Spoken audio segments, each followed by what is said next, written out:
ಧನುರಾಶಿಯವರಿಗೆ ಈಗ ಪ್ರಸಕ್ತ ಗುರುಬಲ ಅನ್ನುವಂಥದ್ದು ನಡೀತಾ ಇದೆ. ಎಲ್ಲಿ ಗುರುಗಳೇ, ಯಾವ ಗುರುಬಲ, ನಮ್ಮ ಬರೇ ಸಮಸ್ಯೆಗಳೇ ಆಗೋಯ್ತು, ಮುಗಿಯೋದೆ ಇಲ್ಲ, ನಮ್ಮ ಕಷ್ಟ ಇತ್ಯಾದಿಗಳೆಲ್ಲ ಹೇಳೋರು ಖಂಡಿತವಾಗಿ ಹೇಳ್ತಾ ಇರ್ತೀರ. ಬಟ್ ಶಾಸ್ತ್ರ ಪ್ರಕಾರ, ಪಂಚಾಂಗದ ಪ್ರಕಾರ ಧನುರಾಶಿಯಿಂದ 7ನೇ ಮನೆಯಲ್ಲಿ ಗುರು ಇದೆ. ಆದ್ರಿಂದ ನಿಮಗೆ ಗುರುಬಲ, ಪೂರ್ಣವಾದ ಪವರ್ಫುಲ್ ಗುರುಬಲ ನಿಮಗೆ. ಯಾಕೆಂದ್ರೆ ಲಗ್ನಾಧಿಪತಿಯಾಗಿ, ರಾಶ್ಯಾಧಿಪತಿಯಾಗಿ, ಧನುರ್ರಾಶಿಗೆ ರಾಶ್ಯಾಧಿಪತಿಯೇ ಗುರು. ರಾಶ್ಯಾಧಿಪತಿ ಸಪ್ತಮದಿಂದ ಪೂರ್ಣ ದೃಷ್ಟಿಯನ್ನಿಟ್ಟು ನಿಮಗೆ ಫುಲ್ ಗುರುಬಲವನ್ನು ಕೊಡ್ತಾ ಇರತಕ್ಕಂಥದ್ದು. ಸೊ ಒಳ್ಳೆ ಗುರುಬಲದಲ್ಲಿದ್ದೀರಾ. ಅರ್ಧಾಷ್ಟಮ ಶನಿಯ ದುಷ್ಪ್ರಭಾವಗಳನ್ನು ಗುರುಬಲ ಕಂಟ್ರೋಲ್ ಮಾಡ್ತಾ ಇದೆ. ನಿಮಗೆ ಗೊತ್ತಾಗ್ತಾ ಇಲ್ಲ, ಅದಕ್ಕೇನೆ ಎಲ್ಲಿ ಆ ಗುರುಬಲ ಹಂಗೆ ಅಂತ ಅನ್ಬೋದು ನೀವು. ಬಟ್ ಆದರೆ ಕೂಡ ನಿಮಗೆ ಕಂಟಿನ್ಯೂಸ್ ಆಗಿ ಗುರುಬಲ ಈಗಿದೆ. ಆದರೆ ಸಮಸ್ಯೆ ವಿಚಾರ ಏನಪ್ಪಾ, ಇಲ್ಲಿ ಬಂದಿರೋ ಸಮಸ್ಯೆ ಏನಪ್ಪಾ ಅಂದ್ರೆ, ಅಕ್ಟೋಬರ್ 18ನೇ ತಾರೀಕಿಂದ ಡಿಸೆಂಬರ್ 4ನೇ ತಾರೀಕಿನ ತನಕ ನೀವು ಎಣಿಸ್ನೋಡಿ 48 ದಿವಸ ಆಗುತ್ತೆ. 48 ದಿವಸ ಅಂದ್ರೆ ನಾವು ಒಂದು ಮಂಡಲ ಅಂತ ಕರಿತೀವಿ ಅದನ್ನ. ಒಂದು ಮಂಡಲ ಅಂತಂದ್ರೆ ಇಡೀ 48 ದಿವಸವು ಅಂತಂದಾಗ ಅಖಂಡ ಮಂಡಲ ಅಂತ ಕರಿತೀವಿ. ಸೊ ಅಖಂಡ ಮಂಡಲ, ಒಂದು ಮಂಡಲ 48 ದಿನಗಳ ಕಾಲ ಗುರುಗ್ರಹ ಮಿಥುನ ರಾಶಿಯಿಂದ ಕರ್ಕಾಟಕ ರಾಶಿಗೆ ಹೋಗಿ ಬರ್ತಾ ಇದ್ದಾರೆ. ಅಂದ್ರೆ ಡಿಸೆಂಬರ್ 5ನೇ ತಾರೀಕಿಂದ ಮತ್ತೆ ವಾಪಸ್ ಮಿಥುನ ರಾಶಿಗೆ ಬರ್ತಾನೆ. ಸೊ 48 ದಿನಗಳ ಕಾಲ ಮುಂದೆ ಕರ್ಕಾಟಕ ರಾಶಿಗೆ ಹೋಗ್ತದೆ. ಸೊ ಈ 48 ದಿನಗಳ ಕಾಲ ಕರ್ಕಾಟಕ ರಾಶಿಯಲ್ಲಿ ಗುರು ಇರುವ ಕಾರಣ ನಿಮಗೆ, ಅಂದ್ರೆ ಧನುರಾಶಿಯವರಿಗೆ ಈಗಿರೋ ಗುರುಬಲನೂ ಇರೋದಿಲ್ಲ ಅಂತ. ಇನ್ನು ಅಕ್ಟೋಬರ್ 18ರ ನಂತರ ಅಖಂಡ ಮಂಡಲ ಗುರುಬಲವಿಲ್ಲ ನಿಮಗೆ. ಸೊ ಹಾಗಾದ್ರೆ ಈ 48 ದಿನಗಳ ಕಾಲ ಏನಾಗುತ್ತೆ, ಏನು ಸಮಸ್ಯೆಗಳಿಗೆ ಪರಿಹಾರ ಏನು, ಸಿಂಪಲ್ ವಿಶೇಷ ಎಲ್ಲ ಪ್ರತಿಯೊಂದು ವಿಚಾರಗಳನ್ನು ತಿಳಿಸ್ತೇನೆ. ನಮಸ್ಕಾರ, ನಾನು ವಿಠಲ್ ಭಟ್ ಮಾತಾಡ್ತಾ ಇರುವಂಥದ್ದು. ಧನುರಾಶಿಯವರಿಗಂತೂ ಇದು ಬಹಳ ಮುಖ್ಯವಾದಂತಹ ವಿಡಿಯೋ. ಪ್ರತಿಯೊಬ್ಬ ಧನುರಾಶಿಯವರಿಗೆ ವಿಡಿಯೋ ರೀಚ್ ಆಗಲೇಬೇಕು.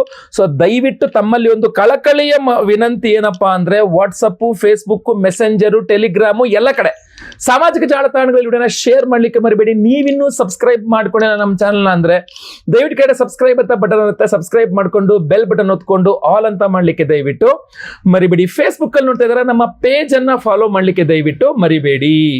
ಧನುರಾಶಿಯವರಿಗೆ ಗುರುಬಲ ಇದೆ ಅನ್ನುವಂಥದ್ದು ನೀವು ಒಪ್ಕೊಳ್ಳದೆ ಇರಿ. ಧನುರಾಶಿಯವರಿಗೆ ಈ ಗುರುಬಲ ನಡೀತಾ ಇರತಕ್ಕಂಥದ್ದು. ಸೊ ಈಗ 48 ದಿನಗಳ ಕಾಲ ಏನು ಗುರುಬಲ ಇರಲ್ಲ ಅಂತಂದಾಗ ಒಂದು 60-70% ನೆಗೆಟಿವ್ ಇದು. ಆದ್ರೊಂದು 25-30%, 40% ಅಷ್ಟು ಪಾಸಿಟಿವ್ ಇದು. ಆಕ್ಚುಲಿ ಪಾಸಿಟಿವ್ನು ಇರ್ತದೆ ಇದರಲ್ಲಿ. ಯಾಕೆಂದ್ರೆ ರಾಶ್ಯಾಧಿಪತಿ ಸಪ್ತಮದಲ್ಲಿ ಇಲ್ಲದೆ ಹೋದ್ರು ಅಷ್ಟಮದಲ್ಲಿ ಪರಮೋಚ್ಚ ಸ್ಥಿತಿಗೆ ಹೋಗ್ತಾನೆ. ಅಂದ್ರೆ ಕರ್ಕದಲ್ಲಿ ಗುರು ಪರಮೋಚ್ಚ ಸ್ಥಿತಿ. ಸೊ ಅಷ್ಟಮದಲ್ಲಿ ಪರಮೋಚ್ಚ ಸ್ಥಿತಿಯಲ್ಲಿ ಗುರು ಇರೋದ್ರಿಂದಾಗಿ ಈ 48 ದಿನಗಳ ಕಾಲ ಗುರುಬಲ ಇಲ್ಲದೆ ಹೋದ್ರು ಒಂದು 30-40% ಪಾಸಿಟಿವ್ ಇದೆ. ಒಂದು 60%-70% ಸ್ವಲ್ಪ ನೆಗೆಟಿವ್ ಕೂಡ ಇದೆ, ಸ್ವಲ್ಪ ಜಾಸ್ತಿ ನೆಗೆಟಿವ್ ಇದೆ. ನೆಗೆಟಿವ್ ಯಾವ ರೀತಿಯಲ್ಲಿ ಆಗುತ್ತೆ ಅಂದ್ರೆ, ಮೊದಲನೇದಾಗಿ ಅರ್ಧಾಷ್ಟಮ ಶನಿಯಿಂದ ನಿಮ್ಮನ್ನು ಕಾಪಾಡ್ತಾ ಇದ್ದಿದ್ದೇ ನಿಮಗೆ ಏನು ಗುರುಬಲ ಆಗಿತ್ತು, ಗೊತ್ತಾಯ್ತಲ್ವಾ? ಸೊ ತೀವ್ರತರನಾದಂತಹ ಬಿಸಿಲಿನಿಂದ ನಿಮ್ಮನ್ನು ಕಾಪಾಡೋದು ಓಝೋನ್ ಪದರ ಅಂತ ಹೇಳ್ತಾರೆ. ನಮ್ಗೆ ಕಣ್ಣಿಗೆ ಕಾಣಲ್ಲ ಓಝೋನ್ ಪದರ, ಆದ್ರಿಂದಾಗಿ ಯಾವ ಓಝೋನ್ ಪದರ ಸರ್ ಏನ್ ಸುಡ್ತಾ ಇದೆ ಗೊತ್ತಾ, ಬಿಸಿಲು ಅಂದ್ಬಿಡ್ತೀವಿ. ಆ ಓಝೋನ್ ಪದರಕ್ಕೆ ತೂತುಗಳು ಹಾಕಿರೋದು ನಮ್ಮಿಂದನೇ, ನಾವೇ ಎಲ್ಲ ಎಡವಟ್ಟು ಹಾಳು ಮಾಡ್ಕೊಂಡಿರ್ತಕ್ಕಂಥದ್ದು. ಇರ್ಲಿ, ಅದು ಇನ್ನೊಂದು ಸಬ್ಜೆಕ್ಟ್ ಆಗ್ತದೆ.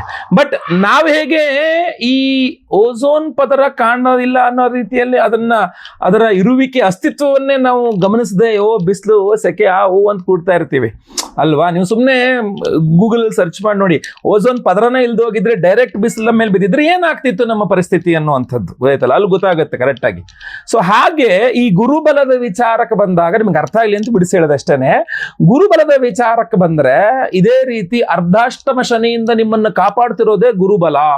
ಸೊ ಈ ಗುರುಬಲ ಅನ್ನುವಂಥದ್ದು ಇನ್ನು 48 ದಿನಗಳ ಕಾಲ ಇರಲ್ಲ. ಅಂದ್ರೆ ಈ 48 ದಿನಗಳ ಕಾಲ ಅರ್ಧಾಷ್ಟಮ ಶನಿಯ ದುಷ್ಪ್ರಭಾವವನ್ನ ತುಂಬಾ ದೊಡ್ಡ ಪ್ರಮಾಣದಲ್ಲಿ ನೀವು ಅನುಭವಿಸಬೇಕಾದಂತಹ ಪರಿಸ್ಥಿತಿ ಇರ್ತದೆ. ಸೊ ಅದರಿಂದಾಗಿ ನಾನು ಹೇಳುವಂಥದ್ದು ಸ್ವಲ್ಪ ಇದ್ರ ಬಗ್ಗೆ ಹೆಚ್ಚಿನ ಗಮನ ಕೊಡಿ. ಈ 48 ದಿನಗಳ ಕಾಲ ನಿಮಗೆ ಗುರುಬಲ ಇಲ್ಲದ ಕಾರಣ ನಿಮಗೆ ವಿವಾಹದ ವಿಚಾರಗಳಲ್ಲಿ ತೊಂದರೆ ಆಗ್ತದೆ. ಅಂದ್ರೆ ಅವಿವಾಹಿತ ಧನುರಾಶಿಯರು ವಿವಾಹದ ವಿಚಾರದಲ್ಲಿ ಮಾಡುವ ಪ್ರಯತ್ನಗಳು ಈ ಅಕ್ಟೋಬರ್ 18ರಿಂದ ಡಿಸೆಂಬರ್ 4ರ ತನಕ ಅಖಂಡ ಮಂಡಲ 48 ದಿನಗಳ ಕಾಲ ಅವಿವಾಹಿತ ಧನುರಾಶಿಗಳ ವಿವಾಹದ ವಿಚಾರದಲ್ಲಿ ಮಾಡುವ ಪ್ರಯತ್ನಗಳು ಯಶಸ್ವಿ ಆಗುವುದಿಲ್ಲ. ಸ್ವಲ್ಪ ಸಮಸ್ಯೆಗಳು ಜಾಸ್ತಿ, ಕಿರಿಕಿರಿ, ಮುಂದಾಕೋದು, ಎಳೆದಾಡೋದು, ಇನ್ನೇನೆಲ್ಲ ಆಗೋಯ್ತು ಅನ್ಬೇಕಾದ್ರೆ ಲಾಸ್ಟ್ ಮೊಮೆಂಟಲ್ಲಿ ಮತ್ತೊಂದೇನೋ ಇದು ಮಾಡೋದು, ಕ್ಯಾತೆ ತೆಗೆಯೋದು, ಏನೋ ಒಂದು ಸಮಸ್ಯೆಗಳು ಅಂತ.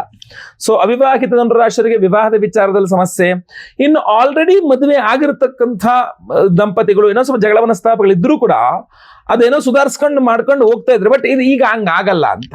ಸೊ ಗುರುಬಲ ಇಲ್ಲದ ಕಾರಣ ಏನಾಗ್ಬಿಡುತ್ತೆ, ಅಷ್ಟಮದಲ್ಲಿ ಗುರು ಹೋಗ್ತಿರೋದ್ರಿಂದಾಗಿ ಸ್ವಲ್ಪ ಸಮಸ್ಯೆಗಳಾಗತ್ತೆ ಅದರಿಂದಾಗಿ, ಆಯ್ತಲ್ವಾ. ಅದರಲ್ಲೂ ವಿಶೇಷವಾಗಿ ಗಮನಿಸಬೇಕಾಗಿರತಕ್ಕಂಥ ಏನಪ್ಪಾ ಅಂದ್ರೆ ವಿದ್ಯಾರ್ಥಿಗಳು ಗಮನಿಸಬೇಕು ಕೂಡ ಇಲ್ಲಿ. ಯಾಕೆಂದ್ರೆ ಚತುರ್ಥಾಧಿಪತಿ ಅಷ್ಟಮದಲ್ಲಿ ಪರಮೋಚ್ಚ ಸ್ಥಿತಿ. ಸೊ ಏನಾಗುತ್ತೆ, ವಿದ್ಯಾರ್ಥಿಗಳು ಒಂದು ಪ್ರೆಷರ್ ಇರುತ್ತೆ. ತುಂಬಾ ಒಳ್ಳೆ ಟೀಚರು, ತುಂಬಾ ಒಳ್ಳೆ ಎಜುಕೇಶನ್ನು, ತುಂಬಾ ಒಳ್ಳೆಯ ಸಿಸ್ಟಮ್ಮು ನಿಮಗೆ ಅವಕಾಶ ಇರ್ತದೆ. ಬಟ್ ಹೋಗ್ಲಿಕ್ಕಾಗೋದಿಲ್ಲ, ಯಾಕೆಂದ್ರೆ ಬೇರೆ ಬೇರೆ ಕಾರಣಗಳಿಂದ ನಿಮಗೆ ಅದನ್ನ ಅಟೆಂಡ್ ಮಾಡ್ಲಿಕ್ಕೆ ಆಗಲ್ಲ. ಸೊ ವಿದ್ಯಾರ್ಥಿಗಳಿಗೆ ಒಂದ್ ಸ್ವಲ್ಪ ಹೆಚ್ಚಿನ ಗಮನ, ಅವಕಾಶ ಇದೆ, ಬಳಸ್ಕೊಳಕ್ ಆಗ್ತಾ ಇಲ್ಲ. ಒಳ್ಳೊಳ್ಳೆ ಕಾಲ್ ಫಾರ್ ಮಾಡಿದ್ರೆ ನನಗೆ ಅದೇ ಟೈಮಲ್ಲಿ ಕರೆಕ್ಟಾಗಿ ನನ್ನ ಕಾಲೇಜ್ ಇದು ಮಾಡ್ತಾರೆ, ಈ ತರ ಕೈಗೆ ಬಂದಿದ್ದು ಬಾಯಿಗೆ ಬರಲ್ಲ ಅನ್ನೋ ರೀತಿಯಲ್ಲಿ ವಿದ್ಯಾರ್ಥಿಗಳು ಒದ್ದಾಡುವ ಸಾಧ್ಯತೆಗಳು ಜಾಸ್ತಿ ಇದೆ. ಇನ್ನೇನು ಜಾಬ್ ಇನ್ನೇನೆಲ್ಲ ಆಗ್ಬಿಟ್ಟಿತ್ತು, ಎಲ್ಲಾ ರೌಂಡು ಆಗ್ಬಿಟ್ಟಿತ್ತು, ನನಗೆ ಇನ್ನೇನು ಲಾಸ್ಟ್ ಆಫರ್ ಲೆಟರ್ ಕೊಡ್ತೀವಿ, ಲಾಸ್ಟ್ ಇನ್ನೊಂದು ರೌಂಡ್ ಇದೆ ಅಂತ ಹೇಳಿದ್ರು, ಅದು ಕರೀಲೇ ಇಲ್ಲ, ಅಥವಾ ಎಲ್ಲ ಓಕೆ ಅಂತ ಹೇಳಿದರೆ ಮುಂದೆ ಯಾವಾಗ ಜಾಯ್ನಿಂಗು ಇತ್ಯಾದಿ ವಿವರಗಳು ಕೊಡ್ತಿಲ್ಲ. ಈ ತರ ಎಲ್ಲ ಅರ್ಧಂಬರ್ಧ ಕೆಲಸಗಳು ಆಗ್ಬಿಡುತ್ತೆ ಅನ್ನೋದು ಕಾಣ್ತಾ ಇದೆ. ಒಳ್ಳೆ ಬಿಸ್ನೆಸ್ ಮಾಡ್ತಾ ಇದ್ರು, ರೆಗ್ಯುಲರ್ ಆಗಿ ಬಿಸ್ನೆಸ್ ಕೊಡ್ತಾ ಇದ್ರು, ಸಡನ್ ಆಗಿ ಪೇಮೆಂಟ್ಗಳು ಸ್ಟಾಪ್ ಮಾಡ್ಬಿಟ್ಟಿದ್ದಾರೆ. ಹೆಂಗಿದ್ರು ರೆಗ್ಯುಲರ್ ಅಲ್ವಾ ಪೇಮೆಂಟ್ ಕೊಡ್ತಾರೆ ಅಂತ ನಾನು ಹಾಕ್ಬಿಟ್ಟೆ ಐಟಮ್, ಈಗ ಈ ಸಲ ಮಾತ್ರ ಯಾಕೋ ಪೇಮೆಂಟ್ಗೆ ಇವಾಗ ಒದ್ದಾಡಿಸ್ತಾ ಇದಾರೆ, ಅಲ್ಲರ ಆಡಿಸ್ತಾ ಇದ್ದಾರೆ, ಯಾಕೆ ಅಂತ ಗೊತ್ತಾಗ್ತಾ ಇಲ್ಲ ಬಿಸ್ನೆಸ್ ಅಲ್ಲಿ ಇರ್ತಕ್ಕಂಥವ್ರಿಗೆ. ಸೊ ಒಳ್ಳೊಳ್ಳೆ ಆಫರ್ಗಳು ಇತ್ತು, ತುಂಬಾ ಚೆನ್ನಾಗಿ ನಂಗೆ ಆರ್ಡರ್ಗಳು ಬರ್ತಿದ್ವು, ಕೊಡ್ತಾ ಇದ್ದೆ. ಈಗ ಆರ್ಡರ್ಗಳೇ ಬರ್ತಾ ಇಲ್ಲ. ಸಡನ್ ಆಗಿ ಈ ಒಂದು 48 ದಿನಗಳ ಕಾಲ ಬಿಸ್ನೆಸ್ನವ್ರಿಗೆ ಚಿಂತೆ, ಜಾಬ್ನವ್ರಿಗೆ ಚಿಂತೆ, ಇನ್ನೇನು ಪ್ರಮೋಷನ್ ನಿನಗೆ ಅಂತವ್ರು ಲಾಸ್ಟ್ ಮೂಮೆಂಟ್ ಅಲ್ಲಿ ಕೈ ಕೊಟ್ಬಿಟ್ರು. ಎಲ್ಲಾ ಕಡೆ ಬಂದಿದ್ದು ಲಾಸ್ಟ್ ಅಲ್ಲಿ ಲಿಸ್ಟ್ ಅಲ್ಲಿ ನಿಮ್ಮ ಹೆಸರು ಬರಲೇ ಇಲ್ಲ, ಪ್ರಮೋಷನ್ ಲಿಸ್ಟ್ ಅಲ್ಲಿ, ಸ್ಯಾಲರಿ ಹೈಕ್ ಲಿಸ್ಟ್ ಅಲ್ಲಿ ನೀವು ಇಲ್ವೇ ಇಲ್ಲ. ಈ ತರ ಲಾಸ್ಟ್ ಮೂಮೆಂಟ್ ಅಲ್ಲಿ ಆಗುವಂತಹ ಬದಲಾವಣೆಗಳು ನಿಮಗೆ ಈ 48 ದಿನಗಳ ಕಾಲ ಬಹಳ ಕಾಡಲಿದೆ ಅನ್ಸುತ್ತೆ. ಏನಿದು ಹಿಂಗಾಗೋಯ್ತಲ್ಲ ಅನ್ನುವ ರೀತಿಯಲ್ಲಿ, ಆಯ್ತಲ್ವಾ. ಸೊ ಆದ್ರಿಂದ ಒಳ್ಳೊಳ್ಳೆ ಕೆಲಸ ಕಾರ್ಯಗಳು ಇನ್ನೇನು ತುಂಬಾ ಚೆನ್ನಾಗಿ ಫೋರ್ಸ್ಫುಲ್ ಆಗಿ ಮುಂದೆ ಹೋಗ್ತಾ ಇದ್ದು ಟಕ್ ಅಂತ ಸ್ಟಾಪ್ ಆಗ್ಬೋದು. ಎಲ್ಲ ಕಡೆ ದುಡ್ಡಿನ ವ್ಯವಹಾರ ಎಲ್ಲ ಕರೆಕ್ಟ್ ಆಗ್ತಿತ್ತು, ಯಾವುದೋ ಸೈಟ್ ನೋಡಿದ್ರೆ ಇನ್ನೇನು ಪರ್ಚೇಸ್ ಮಾಡಬೇಕು ಅನ್ನೋಷ್ಟು ಅಕ್ಟೋಬರ್ 18 ದಾಟೋಯ್ತು ಅಂದ್ರೆ ಮತ್ತೆ ಪುನಃ ಎಳೆದಾಡುತ್ತದು. ಏನೋ ಒಂದು ಲೋನ್ ಆಗ್ಲಿಲ್ಲ, ಅದಾಗ್ಲಿಲ್ಲ, ಇದಾಗ್ಲಿಲ್ಲ. 48 ದಿನಗಳ ಕಾಲ ನೀವು ಹೇಳ್ಬಿಡ್ಬೋದು ಈಗ ಎಳೆದಾಡ್ತಿದೆ ಅಂದ್ರೆ 48 ದಿನಗಳ ಕಾಲ ಎಳೆದಾಡುತ್ತೆ. ನಾನು ನೋಡಿದ್ದೆ, ಗುರೂಜಿ ಅವ್ರು ಹೇಳಿದ್ರು ಈ ಕೆಲಸ ಬಹುಶಃ ಎಳೆದಾಡುತ್ತೆ, 48 ದಿನ ಎಳೆದಾಡುತ್ತೆ ಅಂತ, ಆಯ್ತಲ್ವಾ. ಸೊ ಆ ತರಹ ಆಗುವ ಸಾಧ್ಯತೆಗಳಿದೆ. ಮೊದಲೇ ಆರಂಭವಾದಂತಹ ವಿಚಾರಗಳು ಕೂಡ ಆ ಟೈಮಲ್ಲಿ ಆ 48 ದಿನಗಳ ಕಾಲ ಸ್ವಲ್ಪ ಹಿಂಗೆ ಅಡೆತಡೆಗಳು ನಿಂತು ಹೋಗ್ತಕ್ಕಂಥದ್ದು ಕೆಲಸಗಳು, ಇದರೆಲ್ಲ ಸಾಧ್ಯತೆಗಳು ಜಾಸ್ತಿ ಇದೆ. ಹಾಗಾದ್ರೆ ಪ್ಲಸ್ ಪಾಯಿಂಟ್ಗಳು ಒಂದಿಷ್ಟು ಹೇಳಿದ್ರಲ್ಲ, ಪ್ಲಸ್ ಪಾಯಿಂಟ್ ಕತೆ ಏನು ಅಂತ ನೀವು ಕೇಳೋದಾದ್ರೆ ಪ್ಲಸ್ ಪಾಯಿಂಟ್ಗಳು ಕೂಡ ಇದೆ ಇದರಲ್ಲಿ. ಏನಾಗ ಉದಾಹರಣೆಗೆ ಈಗ ನೀವು ಧನುರಾಶಿಯ ವಿವಾಹಿತ ಸ್ತ್ರೀ ಆದ್ರೆ ಯಜಮಾನರ ಆರೋಗ್ಯ ಏನಾದ್ರು ಚೆನ್ನಾಗಿಲ್ಲ ಅಂದ್ರೆ ತುಂಬಾ ಚೆನ್ನಾಗಾಗ್ಬಿಡತ್ತೆ. ಸೊ ಧನುರಾಶಿಯ ವಿವಾಹಿತ ಸ್ತ್ರೀಯ ಯಜಮಾನರಿಗೆ ಆರೋಗ್ಯ ಸರಿ ಇಲ್ದೋದ್ರೆ ಫುಲ್ ಸರಿ ಹೋಗುತ್ತೆ. ನಿಮಗೆ ಧನುರಾಶಿಯವರಾಗಿ ನಿಮಗೆ ಅರ್ಧಾಷ್ಟಮ ಶನಿ ಇತ್ಯಾದಿಗಳಿಂದಾಗಿ ನಿಮಗೆ ಆರೋಗ್ಯ ಬಾಧೆಗಳು ಉಂಟಾಗ್ತಾ ಇದ್ರೆ ಈ 48 ದಿನಗಳ ಕಾಲದಲ್ಲಿ ನಿಮಗೆ ಅದ್ಭುತವಾದ ಡಾಕ್ಟರು, ಒಳ್ಳೆಯ ಔಷಧೋಪಚಾರಗಳು, ಒಳ್ಳೆಯ ಟ್ರೀಟ್ಮೆಂಟು ಎಲ್ಲ ತುಂಬಾ ಚೆನ್ನಾಗಿ ಸಿಕ್ಬಿಡುತ್ತೆ. ಆದ್ರೂ ಕೂಡ ಡಾಕ್ಟರ್ ನಾನು ಏನು ಈ ಉದಾಹರಣೆಗೆ ಏನೋ ಒಂದು ಆರೋಗ್ಯ ಬಾಧೆ ಅಂತ ಹೋಗಿರ್ತಾರೆ, ಎಲ್ಲ ಸರಿ ಹೋಗಿದೆ ಅಂತ ಬಿಡ್ತಾರೆ. ಅಷ್ಟರಲ್ಲಿ ಯಾಕೋ ಡೌಟ್ ಹೊಡಿತಾ ಇದೆ, ಇದೊಂಚೂರು ಚೆಕ್ ಮಾಡೋಣ ಅಂತ ಯಾವುದೋ ಒಂದು CT ಸ್ಕ್ಯಾನೋ ಯಾವುದೋ ಒಂದು ಏನೋ ಒಂದು ಮಾಡ್ತಾರೆ. ಆವಾಗ ಇದು ನನಗೆ ಗೊತ್ತೇ ಇರಲ್ಲ ನೋಡಿ, ಇದೊಂದು ಮಾಡಿದ್ದಕ್ಕೆ ಒಳ್ಳೇದಾಯ್ತು, ಇದೊಂದು ಪ್ರಾಬ್ಲಮ್ ಇದೆ ಅಂತ ಗೊತ್ತಾಯ್ತು, ಸರಿ ಈಗ ನಾನು ಕರೆಕ್ಟಾಗಿ ಔಷಧಿ ಕೊಡ್ತೀನಿ ಬಿಡಿ ಅಂತ ನೀವು ಅನಿರೀಕ್ಷಿತವಾಗಿ ಯಾವುದೋ ಒಂದು ಗೊತ್ತಾಗುತ್ತೆ ಆರೋಗ್ಯ ಬಾಧೆ ವಿಚಾರದಲ್ಲಿ, ಅದಕ್ಕೆಲ್ಲ ಪರಿಹಾರ ಮಾಡ್ಕೊಳ್ಳೋಕ್ಕೂ ಆಗುತ್ತೆ ಮೊದಲೇ ಗೊತ್ತಾಗೋದ್ರಿಂದ. ಸೊ ಹೀಗೆ ಒಂದಿಷ್ಟು ಒಳ್ಳೇದು ಕೂಡ ತುಂಬಾ ಚೆನ್ನಾಗಿದೆ. ಸೊ ನಿಮ್ಮ ಆರೋಗ್ಯನೂ ಚೆನ್ನಾಗಾಗುತ್ತೆ, ವಿವಾಹಿತ ಸ್ತ್ರೀ ಆದ್ರೆ ಯಜಮಾನರ ಆರೋಗ್ಯನೂ ಚೆನ್ನಾಗಿರುತ್ತೆ, ತಾಯಿಯ ಆರೋಗ್ಯ ತುಂಬಾ ಸುಧಾರಿಸುತ್ತೆ, ನಿಮ್ಮ ತಾಯಿ ಆರೋಗ್ಯ ಚೆನ್ನಾಗಿ ಸುಧಾರಿಸುತ್ತೆ, ನಿಮ್ಮ ಹಾಗೂ ನಿಮ್ಮ ತಾಯಿಯ ನಡುವಿನ ಬಾಂಧವ್ಯಗಳು ಸುಧಾರಿಸುತ್ತೆ. ವಿವಾಹಿತ ಸ್ತ್ರೀಯರಿಗೆ ತವರು ಮನೆಯೊಟ್ಟಿಗಿನ ಬಾಂಧವ್ಯಗಳು ತುಂಬ ಏನಾದ್ರು ಸಮಸ್ಯೆ ಆಗಿದ್ರೆ ಸಾಮಾನ್ಯವಾಗಿ ಅದು ಸುಧಾರಿಸುತ್ತೆ, ತುಂಬಾ ಹೆಚ್ಚಿನ ಪಕ್ಷ ಸುಧಾರಿಸುವ ಸಾಧ್ಯತೆಗಳು ತುಂಬಾ ಚೆನ್ನಾಗಿದೆ. ಆರ್ಥಿಕ ವಿಚಾರಗಳಲ್ಲಿ ಒಂದು ಸ್ವಲ್ಪ ಪ್ರಭಾವ ಬೀರುತ್ತೆ ಅದು, ಅಥವಾ ಏನಕ್ಕೋ ಅರ್ಜೆಂಟ್ ಆಗಿ ದುಡ್ಡು ಬೇಕಾಗಿದೆ, ನಿಮಗೆ ದುಡ್ಡಿಲ್ಲ ಅಂತ ಯಾವುದೋ ಕೆಲಸಗಳು ನಿಂತೋಗಿತ್ತಲ್ಲ ಅಂತದೆಲ್ಲ ಈ 48 ದಿನಗಳಲ್ಲಿ ಸ್ವಲ್ಪ ದುಡ್ಡಿನ ವ್ಯವಹಾರ ಎಲ್ಲೋ ಒಂದ್ ಕಡೆ ವ್ಯವಸ್ಥೆ ಆಗುವ ಸಾಧ್ಯತೆ ತುಂಬಾ ತೀರಾ ಜಾಸ್ತಿ ಇದೆ. ಸೊ ಅದ್ರ ಬಗ್ಗೆ ನೀವು ತುಂಬಾ ಯೋಚನೆ ಮಾಡೋ ಅವಶ್ಯಕತೆ ಇಲ್ಲ. ಸೊ ಈಗ ಒಂದು 40% ಪಾಸಿಟಿವ್, ಒಂದು 60 to 70% ನೆಗೆಟಿವ್ ಈ ತರ ಇದೆ, 30-40% ಪಾಸಿಟಿವ್ ಈ ತರ ಇದೆ. ಸೊ ಅದರಿಂದ ಸಿಂಪಲ್ ಹಾಗೂ ವಿಶೇಷ ಗುರುವಿನ ಆರಾಧನೆಗಳನ್ನ ಇದ್ರಲ್ಲಿ ಮಾಡ್ಕೊಳ್ಬೇಕಾಗುತ್ತೆ. ಪ್ರತಿದಿನ ಗುರುವಿಗೆ ಓಂ ಗುರವೇ ನಮಃ ಅಂತ ಒಂದು 108 ಬಾರಿ ಬರೀಬಹುದು ಪೇಪರ್ನಲ್ಲಿ. ಈ ಸಿಂಪಲ್ ಪರಿಹಾರಗಳಿದ್ದಾವೆ. ಅಕ್ಟೋಬರ್ 21ನೇ ತಾರೀಕು ಮಾರ್ಕ್ ಮಾಡ್ಕೊಳ್ಳಿ, ರೌಂಡ್ ಮಾಡಿ ಇಟ್ಕೊಳ್ಳಿ. ಅವತ್ತು ಬಹಳ ಇಂಪಾರ್ಟೆಂಟ್ ದಿವಸ. ಅವತ್ತು ಅಮಾವಾಸ್ಯೆ. ಯಾವ ಅಮಾವಾಸ್ಯೆ? ಅವತ್ತು ಧನಲಕ್ಷ್ಮಿ ಪೂಜೆಯನ್ನು ಮಾಡ್ತೀರಾ, ದೀಪಾವಳಿ ಅಮಾವಾಸ್ಯೆ. ಸೊ ಅಕ್ಟೋಬರ್ 21ನೇ ತಾರೀಕು ಮಂಗಳವಾರ ದೀಪಾವಳಿ ಅಮಾವಾಸ್ಯೆಯ ಪರ್ವ ದಿನದಂದು ನಮ್ಮ ಯಾಗಶಾಲೆಯಲ್ಲಿ ನಾವು ಸಹಸ್ರ ಗುರು ಶಾಂತಿ ಹೋಮ 1008 ಸಂಖ್ಯೆಯಲ್ಲಿ ದೊಡ್ಡ ಪ್ರಮಾಣದಲ್ಲಿ ಗುರುಗ್ರಹಕ್ಕೆ ಹೋಮವನ್ನು ಮಾಡ್ತಾ ಇದ್ದೇವೆ. ಸೊ ಯಾಕೆಂದ್ರೆ ಈ 48 ದಿನಗಳ ಕಾಲ ನಿಮಗೆ ಅದ್ಭುತವಾದಂತಹ ಗುರುವಿನ ಬಲ ಸಿಗಬೇಕು. ಏನೇನೇ ನೆಗೆಟಿವ್ಸ್ ಇದ್ರೂ ಕೂಡ ಅದೆಲ್ಲ ನಿವಾರಣೆ ಆಗಬೇಕು.